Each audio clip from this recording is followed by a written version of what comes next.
여러분 안녕하세요, 롱장입니다. 요새 지방을 열심히 다니고 있는데요. 하늘이 되게 예뻐지는 시즌 같습니다. 저녁 시간에 가끔 하늘 한 번씩 보시면 좋을 것 같습니다. 중개 수수료 아끼는 직거래에 관련된 내용이 떴는데요. 같이 다뤄보고 싶어서 영상을 켰습니다. 시청하시기 전에 구독하기, 좋아요, 멤버십 부탁드리고요. 제 멤버십은 매주 토요일 라이브를 진행하고 있습니다. 여러분 오늘 제가 목소리 약간 희마리가 없어도 약간 양해를 좀 부탁을 드릴게요. 요새 너무 다니니까 제가 좀 나이가 들었는지 약간 힘이 딸리는 것 같습니다. 중개 수수료 아끼는 부동산 직거래, 권리 관계 등 파악 중요. 이상하게 써져 있는데요. 맞는 얘기예요. 금액이 시가보다 30% 이상 저렴할 시 편법 이상 거래로 간주. 그러니까 30%에 걸리면은 문제가 생길 수 있다는 거예요. 계약 상대방의 실소유자 확인. 매입하려는 부동산의 등기사항 전부 증명서나 도시계획 확인원 등 관련 서류를 모두 발급받아 사전 검토. 매매 대상 목적물을 직접 찾아가 답사. 요게 사실은 중개사님들이 해주는 일이고요. 요새는 요게 좀 바뀌었어요. 한창 증여. 증여는 여러분 실거래가에 안 떠요. 모르고 막 말씀하시는 분이 계시던데 증여는 실거래가에 안 뜨고요. 증여성 거래만 뜨거든요. 근데 그게 증여성인지는 당사자밖에 몰라요. 다 루머고 소문이지 직접 확인할 수밖에 없는 사항이기 때문에 제가 얘기하는 증여성 거래도 제가 아는 분이나 중개사님 통해서 이렇게 얻어 들은 거지 직접 확인할 길은 없어요. 예전에는 30% 이상도 계약서를 쓰고 직거래를 많이 썼는데 그게 자꾸 문제가 된다는 루머가 돌다 보니까 요즘은 중개사님을 끼고 30% 이내에서 증여성 거래를 많이 하세요. 그리고 직거래 중개사님 사무소 주소가 떠요. 그러니까 같은 동네에 있는 사무실을 이용해서 쓰는 경우가 늘고 있기 때문에 점점 변화가 일고 있습니다. 이제 증여를 할 만큼 했을 텐데 아직도 하는 거 보면은 진짜 많이 하는 것 같습니다. 자, 직거래. 제가 하고 싶은 얘기는 제 경험을 공유하고 싶은 건데요. 많은 분들이 중개사님들의 수수료에 대해서 많은 어떤 불평불만을 가지고 있는 걸 전 잘 알고 있습니다. 비싸죠. 안 비싸다고 느끼는 분은 없을 거예요. 왜냐면 여러분이 밖에 나가셔서 한 달 내내 열심히 땀 흘려서 일하시는 받는 돈보다 어떻게 보면 거래 한 건을 통해서 얻는 돈이 클 때도 있고 부동산 화랑기 때는 정말 많은 돈을 버는 분도 계시기 때문에 그게 문제가 있는 것처럼 보일 수도 있어요. 반면에 지금 시기를 보시면 거의 1년 가까이 굶고 있는 분도 계시거든요. 그러니까 아무래도 명함이 존재하는 것 같아요. 망할 수도 있고 잘 될 수도 있고 개인 사업자이니까 약간 그런 차이는 있는 걸 우리가 인지하는 게 맞지 않을까 이런 생각이 들어요. 그런데 여기 보시면은 직거래가 굉장히 많아요. 지난달 서울 아파트 전체 거래 중 직거래가 14%. 그러니까 이게 되게 높은 거거든요. 막 6거래 중에 하나, 7거래 중에 하나, 뭐 통계마다 다르긴 한데 상당히 많은 직거래가 이루어졌는데 이게 사실은 중개 수수료를 아끼기 위해서 다 했다라고 얘기하기 좀 애매합니다. 왜냐면 여러분 요새 전세 사기가 굉장히 많이 이슈화 되는 거 아시죠? 전세 사기, 깡통 전세 이런 거 기사에 많이 나오잖아요. 계속 들 거예요. 전세금을 떼먹는 사람에 대해서 기사가 계속 나올 거예요. 그러면 공포성이 조성이 되고 그거에 대해서 되게 빈번하다고 느끼는데요. 이 사실 여러분이 이제 모르시는 게 하나 있어요. 우리가 일반적으로 일반 매매는 되게 안전한 줄 아시거든요. 절대 안 그래요. 사실 원리 원칙만 따지면은 경매가 더 안전해요. 경매는 법원을 통해서 등기사항의 돈에 관련된 정보를 다 지워버린 다음에 소유권을 이전해 오는 거니까 문제될 가능성이 더 적은데 일반 매매는 거래기 때문에 문제가 터졌을 때 민사소송으로 가서 시간과 돈을 낭비하거든요. 제가 한 샘플을 들어드릴게요.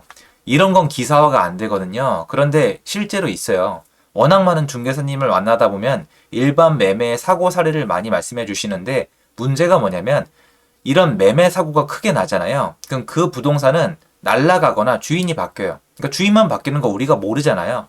저도 이제 아시는 분들 중에서 도망가신 분도 있고 문 닫은 분도 있고 꽤 많아요. 특히 예전에는 분양권 불법 전매 있죠. 이것 때문에 많이 날라가셨어요. 그리고 이런 경우가 있어요. 들어보세요. 여러분이 아파트를 사기로 했어요. 여러분이 매수인이세요. 매수인이 A고요. 아파트를 파는 사람이 매도인 B라고 할게요. 원래 A를 거의 매도인을 하는데 거꾸로 해봐요. 여러분이 A예요. 여러분이 매수인이고 B한테 아파트를 사러 갔어요. 그래서 앉아가지고 서로 확인할 거 확인을 하고 계약금을 붙였어요. 그리고 중도금도 붙였어요. 그리고 나서 잔금일이 됐는데 매도인이 안 나오는 거예요. 근데 알고 보니까 메이드인이 그 사람이 아니에요. 그냥 이름이 같은 사람이었던 거예요. 또는 이름이 같은 통장을 받던 거예요. 앞에 앉아있던 사람은 사기꾼이에요. 그러면 어떻게 하시겠어요? 여러분 잘 생각해 보시면 아닌 곳도 있겠지만 강남은 잘 지킵니다. 이 사람의 신분증이나 또는 대리인이 나왔을 때 서류를 거치지 않고 계약하는 분들이 되게 많아요. 그리고 직거래를 하게 되면 더 위험해집니다. 무슨 말이냐면 이 현장에 나온 사람이 진짜 매도인인지 정말 심도 있게 확인해 본 분 계세요? 물론 그렇게 이상한 짓을 하는 강큰 사람은 많지 않아요. 신분증 하나 확인하는 게 다 아니에요. 신분증 확인하고 등기부 등본이랑 확인하고 신분증 한번 보여주시거나 또는 다른 서류를 대해서 이 사람이 맞다 증명을 하는데 여러분 잘 생각해 보시면 신분증 보는 게 다란 말이에요. 신분증 보는 거. 그런데 사실 생각하면 신분증을 확인 안 하는 사람도 있고요. 신분증을 안 가지고 나왔다고 스마트폰으로 보여주는 분도 계세요. 잘 생각해 보세요. 있어요, 여러분, 진짜. 아, 제가 요새 신분증을 안 갖고 다녀서 스마트폰 여기 있습니다. 그럼 신분증이 스마트폰 사진에서 얼마든지 위조 가능하다는 거 아시죠? 그러면 잘못된 사람이에요. 그래서 내가 계약금이랑 중도금을 붙였는데 그 통장도 파일로 받았잖아요. 그러니까 이름을 같은 걸로 찍혀 있던 거예요. 그래서 돈을 다 보냈어요. 통장 이름도 일치해요. 그래서 계약금이랑 중도금을 다 보냈는데 나중에 알고 보니까 그 사람이 아닌 거예요. 그럼 어떻게 하실래요?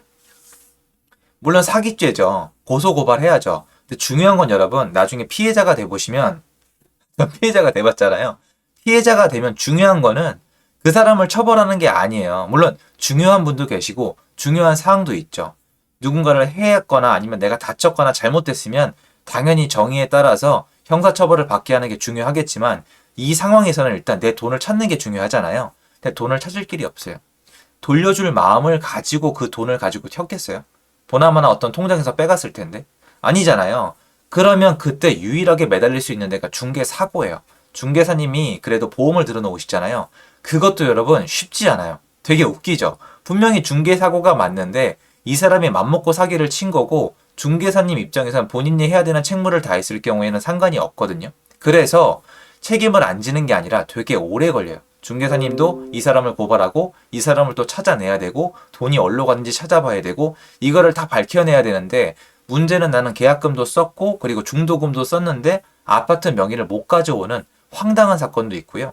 예전에 뉴스에도 나왔었는데 일반 매매로 소유권을 가져왔더니 알고 보니까 이 매도인이 이 집을 불법적으로 굉장히 큰 어떤 범죄를 저지르면서 이 집을 불법으로 가져왔던 거예요. 그래서 이 사람의 소유권이 박탈이 되면서 나는 아무것도 모르고 산 매수인일 뿐인데 이 집을 뺏기는 경우도 나왔습니다. 그게 남양주에서 있었어요.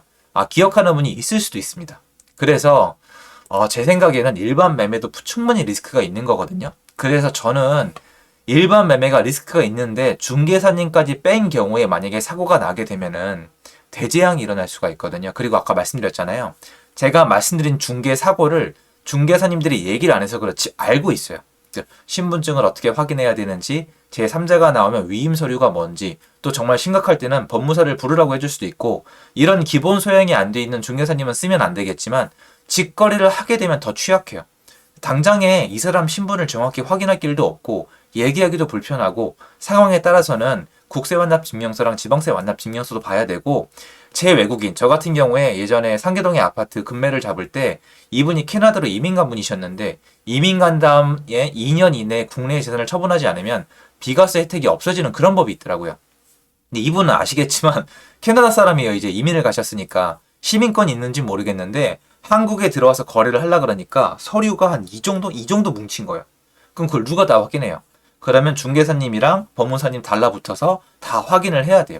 또 그 할아버님이 그러니까 파는 이유가 편찮으세요. 그래서 할머님이 대신 나오셨어요. 그래서 현장에 도와주러 할머님의 조카도 나왔습니다. 그럼 나는 서류밖에 믿을 게 없는 거예요. 서류밖에. 그런데 그건 직거래 할 수가 없잖아요. 그래서 중개사님이 원래 해주는 제일 큰 일은 한국에서 현실적으로 매물을 찾아주거나 사람을 찾아주는 거예요. 근데 여러분이 만약에 매물과 사람을 이미 가지고 있다? 그러면 이렇게 직거래를 하지 마시고 여러분 인근의 중개사님을 가거나 전국의 네이버에 검색하면은 계약서만 대행해주는 굉장히 싸요. 그건 비싸지도 않아요. 그분을 찾아가서 얘기를 하세요. 나는 확실히 안전하게 하고 싶다. 선생님 수수료가 싸면은 법무사 아니면 사무장님을 불러도 좋으니까 법적으로 서류 체크를 다 해달라. 그리고 본인들의 어떤 이 명함을 넣어달라. 명판을. 책임 소재를 넣는 거죠. 그렇게 하시는 게 낫지 무조건 수수료를 아끼겠다고 직거래하는 건 저는 반대예요. 왜냐면 당연히 대부분의 일은 문제가 없죠. 여러분 그거 혹시 아세요? 전세금을 대부분 다 돌려줘요. 진짜. 거의 대부분 돌려줘요. 여러분 지금 보시는 분들 중에 전세금 떼인 분 계세요? 있을 수도 있겠지만 정말 소수예요. 당연히 처벌해야죠. 근데 소수란 말이에요. 근데 중개 사고도 눈에 안 보여서 그렇지 있단 말이에요. 일반 매매, 직거래 사고도 눈에 안 보여서 그렇지 있단 말이에요. 그런데 그나마 중개사님을 끼면은 하나의 배리어가 생기고 나중에 안전장치가 있는 건데 직거래를 하게 되면은 정말 이게 난리가 나거든요. 아까 말씀드렸다시피 매도인의 신분이 위조가 됐다고 치면은 중개사님밖에 나중에 매달릴 데가 없어요. 왜냐면 보험을 들어놓으셨으니까. 근데 직거래면은 문제가 있을 수 있거든요. 그래서 정말 확실하지 않고 그냥 수수료를 아끼고 싶으신 거면은 네이버에 부동산 거래 어떤 대필, 대행 이런 걸 쳐보시면은 좀 멀리 있다 하더라도 이 서류만 써주시는 대신에 수수료가 되게 싸요. 그런 데를 가서 차라리 하세요. 그리고 이 사람이 좀 의심이 간다? 뭔가 세금도 확인하고 싶다? 그럼 법무사 사무실에서 사람을 불러오세요. 만약에 여러분이 알고 있는 법정 수수료보다 제가 말씀드린 대로 하면은 두 분을 다 합쳐도 싸요. 왜냐면 이거 좀 비싼 거 사면 0.9% 나오잖아요. 0.4%, 0.5%, 0.9% 이렇게 나오잖아요. 근데 그분들은 정가제란 말이에요. 그게 낫지 무조건 아낀다고 직거래 하시다가 만에 하나 여러분이 그 전세 사기처럼 그 만에 하나 사고가 나면은 거래 사고가 나면은 정말 지옥에 갈 수가 있거든요. 마음이. 그건 막아야 되기 때문에 저는 직거래를 추천하는 게 아니라 일단 첫째로 중개사님의 제일 큰일 사람이랑 매물 구해주기 그게 만약에 내가 불가능하다 그럼 맡기는 게 맞고 내가 사람이랑 물건이 있다 그러면은 제3자 전문가의 도움을 통해서 서류만 작성하고 책임을 나눠 갖는 거를 강력 추천드리고 싶어서 영상을 켰어요. 전세 사기만 나오고 있지만 일반 매매 사고, 직거래 사고도 나면 정말 크거든요. 그러니까 명심하시고 여러분 재산은 여러분이 지켜야 된다고 생각을 합니다. 도움됐으면 좋겠고요. 제 영상은 여기까지입니다. 감사합니다.